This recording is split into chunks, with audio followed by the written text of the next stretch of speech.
अंजलि की शादी नंदपुर के एक बेहद कंजूस परिवार में हुई थी। इस वजह से वह अक्सर परेशान रहती थी। एक तपती दोपहर जब अंजलि अपनी बेटी रिया को स्कूल से लेने गई, उफ माँ, बाहर कितनी गर्मी है। मेरे गले में जैसे आग लग रही है। मुझे अभी कुल्फी खानी है। रिया की बात खत्म होते ही गली के मोड़ पर कुल्फी वाले की घंटी की मधुर आवाज गूंज उठी। वह अपनी ठेली को धीरे धीरे धकेलता हुआ चिल्ला रहा था, कुल्फी लो, ठंडी ठंडी मीठी कुल्फी, आम पिस्ता चॉकलेट सब कुछ है। अरे माँ, देखो ना, कुल्फी वाला कितने सही टाइम पर आया। पैसे दो ना प्लीज। रिया, अभी चुप रहो, कुल्फी की बात मत कर। मैं शाम को पैसे दूंगी, जब तुम खेलने जाओ तब खा लेना। नहीं माँ, मुझे अभी चाहिए। इतनी गर्मी में बाद में क्यों खाऊं? अभी तो प्यास लग रही है। रिया की आंखें नम हो गईं और वह जोर जोर से रोने लगी। उसकी आवाज गली में गूंजने लगी और कुल्फी वाला भी ठिठक कर उनकी तरफ देखने लगा। अंजलि ने उसे शांत करने की कोशिश की, लेकिन रिया की जिद बढ़ती जा रही थी। तभी घर के आंगन से सुमन की कड़क आवाज सुनाई दी, अरे, ये क्या तमाशा मचा रखा है? रिया स्कूल से आते ही क्यों चिल्ला रही है? कुछ नहीं माँ जी, रिया बस कुल्फी खाने की जिद कर रही है। मैंने कहा कि बाद में खा ले, लेकिन ये मान ही नहीं रही। कुल्फी? अरे बेटा, ये गली की कुल्फी सेहत के लिए अच्छी नहीं होती। उसमें पता नहीं क्या क्या मिला होता है। नहीं दादी, मुझे चाहिए, अभी चाहिए।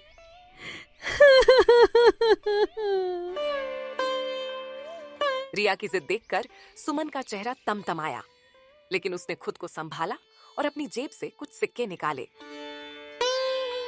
अच्छा ठीक है मेरी लाडो, आज तुझे कुल्फी मैं खरीद दूंगी। ये ले 5 रुपये, जाकर वो आम वाली कुल्फी ले लें। अंजलि को अपनी कंजूस सास से ऐसी बात सुनकर यकीन ही नहीं हुआ। वह हैरानी से सुमन को देखने लगी। 5 रुपए? दादी, इसमें तो कुछ नहीं आएगा। मैं तो माँ के साथ हमेशा 25 रुपए की चॉकलेट कुल्फी लेती हूँ। उसके पैसे दो ना। क्या 25 रुपए की एक कुल्फी? अंजलि, तू अपनी बेटी को इतनी महंगी कुल्फी खिलाती है? हे राम, इस घर का क्या होगा? नहीं माँ जी, वो तो बस एक बार की बात थी, हमेशा थोड़ी ना। एक बार? माँ, आप ऐसा क्यों बोल रही हो? अंजलि ने रिया को आंखें दिखाकर चुप कराया और उसे घर के अंदर ले गई। आंगन में खड़े नीम के पेड़ की छांव में वह रिया को समझाने लगी, रिया, तुझे नहीं पता कि तुम्हारी दादी कितनी कंजूस है? उनके सामने ऐसी बातें मत किया कर। मैं कल तुझे कुल्फी खिला दूंगी, ठीक है? ठीक है माँ, मुझे माफ कर देना। अंजलि ने रिया को गले लगाया और उसे खाना परोसने के लिए रसोई में ले गई। रसोई में एक पुरानी मेज पर 2 प्लेटें रखी थीं, जिनमें फिर से वही आलू की पतली सब्जी और पानी जैसी दाल थी। रिया ने खाना देखकर मुंह बनाया। माँ, फिर से आलू की सब्जी? और इसमें तो आलू भी बस नाम के लिए है। क्या करूं रिया? तुम्हारी दादी बाजार से इतनी कम सब्जी लाती हैं और कहती हैं कि पूरे हफ्ते चलाना है। मैं इतने में कैसे काम चलाऊं? बस माँ, अब मैं और नहीं खाऊंगी। मैं अपना स्कूल का काम करने जा रही हूँ। रिया ने अपनी प्लेट छोड़ दी और अपने कमरे में चली गई, जहां उसने अपनी किताबें निकालकर होमवर्क शुरू किया। अंजलि रसोई में अकेली रह गई। उसका मन गुस्से और बेबसी से भर गया। वह सोचने लगी, ये लोग इतनी बचत करके क्या हासिल करेंगे? पूरे हफ्ते के लिए सिर्फ 50 रुपए की सब्जी। कपड़े तो साल में एक बार मिलते हैं, वो भी सस्ते वाले। कपड़ों का तो फिर भी ठीक है, लेकिन खाने पीने पर इतनी कंजूसी? मुझे क्या, एक दिन इनकी इस कंजूसी का सबक जरूर मिलेगा। अंजलि ने गुस्से में बर्तन साफ की और अपने रोजमर्रा के काम में जुट गया। उफ, अंजलि, आज तो मैं बहुत थक गया और ये गर्मी जैसे जान ही निकाल देगी। तो आप फिर बस स्टैंड से पैदल आए। 15 रुपए बचाने के लिए 3 किलोमीटर चलने से क्या मिलता है? अंजलि, रोज 15 रुपए बचाऊंगा तो महीने में 450 रुपए हो जाएंगे। सोच, हम उससे क्या क्या कर सकते हैं। अच्छा, क्या क्या कर सकते हैं बताओ, क्योंकि हम तो कभी कुछ करते ही नहीं। क्या बात कर रही हो? मैं अभी घर आया हूं और तू शुरू हो गई। दोनों की बहस बढ़ने लगी। अंजलि का गुस्सा अब उबाल पर था। वह सोच रही थी कि कैसे विक्रम भी अपनी माँ की तरह कंजूसी में डूबा हुआ है। तभी सुमन आंगन में आ गई। अंजलि, तू खुद तो बचत के बारे में कभी सोचती नहीं, और मेरा बेटा जब बचत करता है तो उसे सुना रही है। वो थक कर आया है, जा उसके लिए पानी ला। हाँ माँ जी, अभी जाती हूँ। वैसे भी आप दोनों से बात करना पानी पर लकीर खींचने जैसा है। क्या बोली तू? अंजलि ने जल्दी से बात टाल दी और रसोई में चली गई। रसोई की खिड़की से उसे सुमन और विक्रम की बातें सुनाई दी। विक्रम, हम एक एक पैसा जोड़ते हैं और तेरी बीवी रिया को एक बार में 25 रुपए की कुल्फी खिला देती है। मुझे मीठा खाने का मन हो तो मैं गुड़ खा लेती हूँ, लेकिन इनकी तो महारानी जैसी ख्वाहिशें हैं। चिंता मत करो माँ, मैं आज ही अंजलि से बात करूंगा कि उसे पैसे की कीमत समझनी चाहिए। ऐसे पैसे उड़ाएगी तो हम मुश्किल में पड़ जाएंगे। ये सुनकर अंजलि का खून खौल उठा। वह रसोई में अकेली खड़ी थी और उसका मन गुस्से से भर गया। मुझे पैसे की कीमत सिखाएंगे? अब मैं इन्हें दिखाऊंगी। आज के बाद ये मुझसे बचत की बात नहीं करेंगे। अंजलि ने ठान लिया कि वह अपने ससुराल वालों को उनकी कंजूसी का सबक सिखाएगी। उस रात जब सब खाने बैठे तो मेज पर रखा खाना देखकर सबके होश उड़ गए। ये क्या खाना है अंजलि? हाँ, ये तो कुछ अजीब सा लग रहा है। क्या बात है? माँ जी, पापा जी, आपकी बचत की बातों ने मुझे बहुत प्रेरित किया, इसलिए मैंने आज खाना ऐसे बनाया। दाल बिल्कुल पतली, सिर्फ एक मुट्ठी दाल से 4 लोगों का खाना। सब्जी में भी सब्जी कम, पानी ज्यादा, और रोटी सबके लिए एक एक मोटी रोटी, ताकि पेट भर जाए। अगर भूख बाकी रहे तो ठंडा पानी पी लीजिए, इससे तो खूब बचत होगी ना।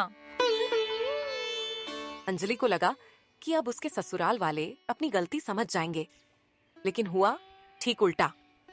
सुमन का चेहरा खुशी से चमक उठा। वाह अंजलि, मैं तो डरती थी कि अगर मैं ऐसा खाना बनाऊं तो तू मुझे ताने मारेगी, लेकिन तूने तो कमाल कर दिया। अब से हम रोज ऐसा ही खाना बनाएंगे। हफ्ते भर का खाना सिर्फ 15 रुपए की सब्जी से चलेगा।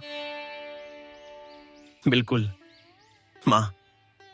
अंजलि, तूने तो हमारा दिल जीत लिया। ऐसे ही समझदारी दिखाती रहा। हमें तुझ पर गर्व है बहू। ये दाल इतनी बुरी भी नहीं है। अंजलि के पैरों तले जमीन खिसक गई।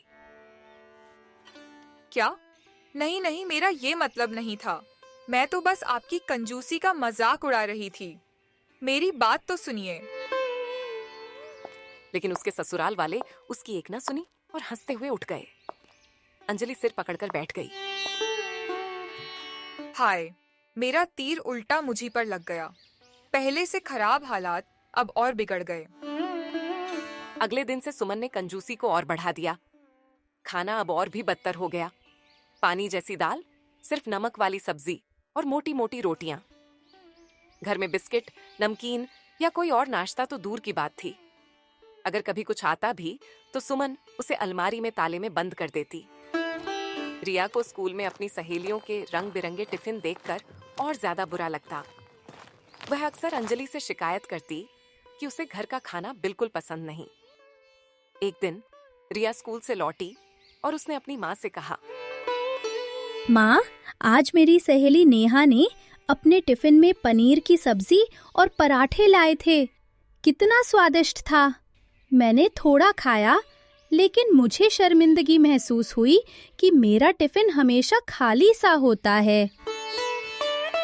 रिया, मेरी बच्ची, मैं क्या करूं? तुम्हारी दादी को लगता है कि सब्जी खरीदने में पैसे बर्बाद होते हैं, लेकिन मैं कुछ ना कुछ करूंगी। तुझे अच्छा खाना जरूर खिलाऊंगी। अंजलि का दिल टूट गया। वह रिया को खुश देखना चाहती थी, लेकिन ससुराल की कंजूसी ने उसके हाथ बांध रखे थे।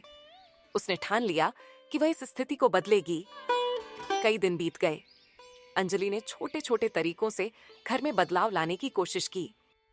उसने अपनी माँ से फोन पर बात की और कुछ पुरानी रेसिपीज सीखी, जिनमें कम सामग्री से स्वादिष्ट खाना बनाया जा सकता था। लेकिन सुमन की नजर हर चीज पर रहती थी। एक बार जब अंजलि ने चुपके से बाजार से थोड़ा पनीर खरीदा, तो सुमन ने उसे डांट दिया। पनीर? अरे, ये तो अमीरों का खाना है। 50 रुपए की सब्जी से हफ्ता चल सकता है, और तू 100 रुपए का पनीर लाई। माँ जी, रिया को कुछ अच्छा खाने को मिल जाए, बस इसलिए लाई थी। अच्छा खाना? हमारे जमाने में हम आलू और प्याज से खुश थे। ये नखरे मत दिखा। अंजलि चुप रह गई, लेकिन उसके मन में गुस्सा भड़क रहा था। उसने सोचा कि अब उसे कुछ ऐसा करना होगा जो ससुराल वालों की आंखें खोल दे। एक शाम विक्रम अचानक अपने ऑफिस के बॉस और 3 सहकर्मियों को डिनर के लिए घर ले आया। नंदपुर में मेहमान नवाजी को बहुत अहमियत दी जाती थी, और अंजलि जानती थी कि यह एक बड़ा मौका है। माँ, देखो, आज मेरे बॉस और कुछ दोस्त डिनर के लिए आए हैं। अरे, आइए आइए साहब, अंदर आइए। विक्रम आपकी बहुत तारीफ करता है। आप सचमुच बहुत अच्छे बॉस हैं। माफ कीजिए, हम बिना बताए चले आए। आज ऑफिस में प्रमोशन की चर्चा हो रही थी और विक्रम ने कहा कि घर पर खाना खाते हुए बात करेंगे, तो हमने मना नहीं किया। अरे, ये तो बहुत अच्छी बात है। मेरी बहू अभी आपके लिए स्वादिष्ट खाना बना देगी। विक्रम, जरा रसोई में आ, मुझे कुछ बात करनी है। मेहमानों को अंदर बिठाकर विक्रम रसोई में पहुंचा, जहां सुमन और अंजलि खड़ी थीं। क्या हुआ माँ? मुझे यहाँ क्यों बुलाया? तूने बिना बताए इन ऑफिस वालों को क्यों बुला लिया? हमें तो पहले बता देता। हाँ, और रसोई में तो कुछ है ही नहीं। बस 4 भिंडियाँ पड़ी हैं, जो सुबह नाश्ते के लिए थीं। इससे 5 लोगों का खाना कैसे बनेगा? अरे, तुमने सुना नहीं? प्लान अचानक बना। बॉस प्रमोशन की बात करने वाले हैं। तुम्हें बहुत अच्छा खाना बनाना होगा। मेरा प्रमोशन इस पर टिका है। लेकिन कैसे? खाना बनाने को तो कुछ है ही नहीं। हाँ, और अगर हमने अपना वाला खाना परोस दिया तो प्रमोशन तो छोड़ो, शायद तेरी नौकरी ही चली जाए। अंजलि ने एक गहरी सांस ली। उसे अचानक एक तरकीब सूझी। मेरे पास एक आइडिया है, लेकिन पहले आप लोग मुझे ये बताइए, क्या अब आपको अपनी कंजूसी का सबक मिल गया? मेहमान आए हैं और घर में एक सब्जी तक नहीं। क्या ये अच्छी बात है? हमारे पास पैसे की कमी तो नहीं है, फिर ये एक एक पैसे की कंजूसी क्यों? कल का क्या भरोसा? हाँ अंजलि, मैं समझ गई। मुझे अपनी गलती का पछतावा हो रहा है। लेकिन अब हमें बता, हम क्या करें? विक्रम जी, आप बाहर जाइए और मेहमानों का ध्यान रखिए। माँ जी, आप भी। मैं 10 मिनट में खाना बना देती हूँ। मुझ पर भरोसा रखिए। क्या तुम अकेले सब कैसे करोगी? आप जाइए, मैं सब संभाल लूंगी। अंजलि ने सबको बाहर भेजकर रसोई संभाली। माँ की सिखाई रोटी की सब्जी बनाई बची रोटियां प्याज, टमाटर, मसाले, दही डालकर खुशबू ने सबको चौंका दिया। मेज पर गरम रोटियां, सब्जी और सलाद सजाकर उसने सबको प्रभावित कर दिया। वाह, क्या खुशबू है। भाभी जी, ये कौन सी सब्जी है? पहले खाकर तो देखिए, फिर बताऊंगी। सबने रोटी के साथ सब्जी खाई और स्वाद से चकित रह गए। वाह भाई वाह, ये तो लाजवाब है। इतना स्वादिष्ट खाना खाकर मैं इतना खुश हूं कि अभी विक्रम को प्रमोशन दे दूं। अरे सर, तो देर किस बात की, दे दीजिए ना। अरे पहले मुझे खाना तो खाने दो। भाभी जी, एक और रोटी मिलेगी? हाँ हाँ, लीजिए, अपना घर समझकर खाइए। सब मेहमानों ने खाने की तारीफ की। एक सहकर्मी ने तो कहा कि उसने नंदपुर में ऐसा स्वादिष्ट खाना पहले कभी नहीं खाया। खाना खाकर सब अपने अपने घर चले गए। विक्रम इतना खुश था कि वह उछलता हुआ अंजलि के पास आया। अंजलि, ये सब क्या था? तुमने ये कमाल कैसे किया? वो कौन सी सब्जी थी? घर में तो कुछ था ही नहीं। हाँ बहू, मुझे भी बता, बिना सब्जी के तूने ये कैसे बनाया? माँ जी, ये रोटी की सब्जी थी। रोटी की सब्जी मतलब? दोपहर में रोटियां बच गई थी ना, मैंने उन्हें इस्तेमाल किया। प्याज, टमाटर और हरी मिर्च काट कर तड़का लगाया, फिर मसाले डाले, थोड़ा बचा हुआ दही मिलाया और रोटी के छोटे छोटे टुकड़े डालकर पकाया। ये नंदपुर की एक पुरानी रेसिपी है जो मेरी माँ ने मुझे सिखाई थी। क्या सच में? तूने तो कमाल कर दिया बहू। हाँ माँ जी, पहले मैंने प्याज और टमाटर भूने, फिर मसाले डाले, दही मिलाकर थोड़ा पकाया, फिर रोटी के टुकड़े डाले। 10 मिनट में सब्जी तैयार। वाह, मेरी जुगाड़ू बीवी। अगर तुम हो तो हमें कंजूसी छोड़ने की क्या जरूरत? अब हम सब्जी लाएंगे ही नहीं। क्या? तो आप लोग अभी भी कंजूसी नहीं छोड़ेंगे? विक्रम की बात तो सही है, अब तो और ज्यादा बचत होगी। हाय, मुझसे बहुत बड़ी गलती हो गई। अरे, मैं तो मजाक कर रहा था अंजलि। जरा अपनी शक्ल देखो। हाँ हाँ बहू, तू तो सचमुच डर गई। मजाक था, अब ऐसा कुछ नहीं होगा। सब हंसने लगे। इस घटना के बाद अंजलि के ससुराल वालों ने अपनी कंजूसी छोड़ दी। सुमन अब बाजार से ढेर सारी सब्जियां लाने लगी और रिया को भी स्कूल के लिए अच्छा टिफिन मिलने लगा। अंजलि ने नंदपुर में अपने परिवार के साथ सुकून की जिंदगी जीना शुरू कर दिया। दोस्तों, अगर कहानी अच्छी लगी हो तो लाइक, शेयर और सब्सक्राइब जरूर करें। मिलते हैं अगली रोचक कहानी में। तब तक के लिए धन्यवाद।